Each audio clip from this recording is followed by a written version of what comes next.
بسم اللہ الرحمن الرحیم۔ السلام علیکم ورحمۃ اللہ وبرکاتہ۔ آسان اسلامی وظیفے چینل کے میرے بہن بھائیوں، آج آپ کے لیے صرف 1 منٹ کا مختصر سا عمل لے کر آیا ہوں۔ عمل 1 منٹ کا ہے، لیکن آپ جس کے لیے بھی کریں گے انشاءاللہ العزیز وہ آپ کا تابع اور فرما بردار بن جائے گا۔ اگرچہ 7 سمندر دور بھی ہوگا پھر بھی آپ کا تابع رہے گا۔ بس اس عمل کے اندر آپ نے کچھ کھلانا پلانا نہیں ہے، بس ان کلمات کو آپ نے صحیح طریقے سے پڑھ لینا ہے جیسے میں بتاؤں گا۔ اگر بتائے گئے طریقے کے مطابق آپ نے عمل کر لیا تو انشاءاللہ العزیز آپ کا جو محبوب ہے وہ اگر 7 سمندر دور بھی ہے پھر بھی آپ کا تابع ہو جائے گا۔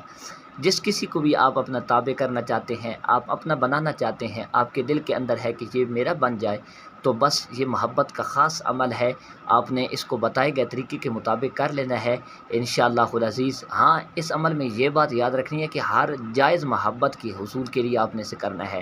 ناجائز مقصد کے لیے اگر کیا تو پھر اس کی جو مشکلات یا جو پریشانیاں آئیں گی وہ خود بھگتنا ہوں گی۔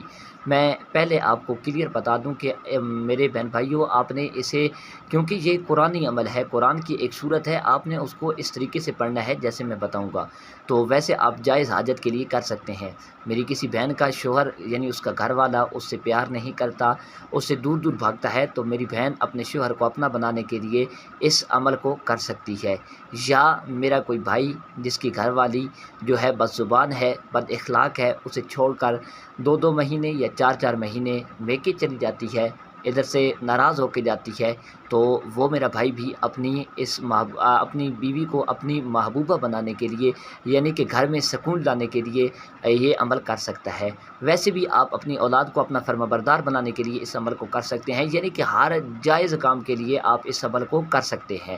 تو محترم ناظرین، آپ نے عمل کیسے کرنا ہے میں اب عمل آپ کو بتانے لگا ہوں، لیکن اس سے پہلے اگر آپ ابھی تک چینل پر نئے ہیں اور ہر روز نئے مجرب اور مقبول وظائف حاصل کرنا چاہتے ہیں تو چینل کو سبسکرائب کر دیجیے گا۔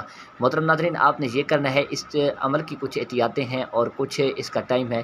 اس کا ٹائم یہ ہے کہ آپ نے اس عمل کو 3 ٹائم دن کے اندر، یعنی کہ 3 ٹائم ایسے ہیں جن کے اندر آپ نے اسے نہیں کرنا، باقی دن کے اندر جب بھی آپ کو ٹائم ملے آپ اس عمل کو کر سکتے ہیں۔ ایک میرے بہن بھائیوں، صبح جب سورج طلوع ہو رہا ہوتا ہے اس وقت آپ نے اس عمل کو نہیں کرنا۔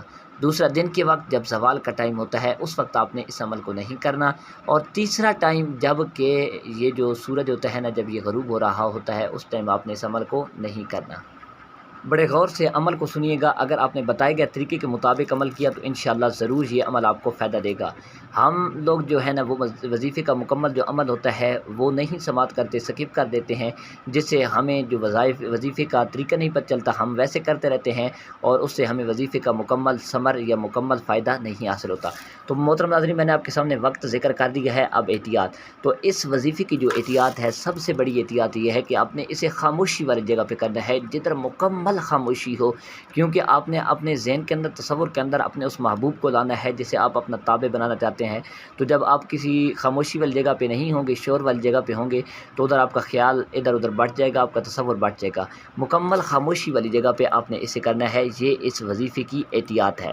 تو آئیے اس کے بعد آپ نے کیا کرنا ہے۔ محترم ناظرین، باوضو حالت کے اندر آپ نے اس وظیفے کو کرنا ہے۔ تو جب آپ باوضو ہو جائیں تو آپ نے سب سے پہلے اعوذ باللہ من الشیطان الرجیم بسم اللہ الرحمن الرحیم یہ ملا کر پڑھ لینا ہے 3 مرتبہ۔ اعوذ باللہ من الشیطان الرجیم بسم اللہ الرحمن الرحیم 3 ٹائمز آپ نے ملا کر پڑھنا ہے، یعنی کہ آپ 1 مرتبہ ملا کے پڑھیں گے تو یہ آپ کا 1 دفعہ شمار ہوگا، 3 مرتبہ ایسے آپ نے پڑھ لینا ہے۔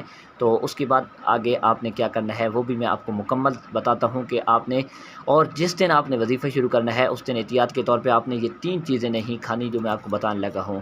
ایک، آپ نے کچا لہسن نہیں کھانا، ایک کچا پیاز نہیں کھانا، اور تیسری چیز بڑا گوشت آپ نے اس دن نہیں کھانا۔ اس کے علاوہ دنوں کے اندر آپ کھا سکتے ہیں، لیکن جس دن آپ یہ عمل کر رہے ہوں گے اس دن آپ نے یہ نہیں کھانا۔ تو پھر آگے میرے بہن بھائیوں، آپ نے درود پاک پڑھ لینا ہے، درود ابراہیمی بھی آپ پڑھ سکتے ہیں، اور اگر میرے کسی بہن بھائی کو درود ابراہیمی نہیں آتا، یعنی کہ جو نماز میں درود پڑھتے ہیں وہ نہیں آتا، تو اس کے علاوہ آپ کو ایک مختصر سا درود بتا دیتا ہوں۔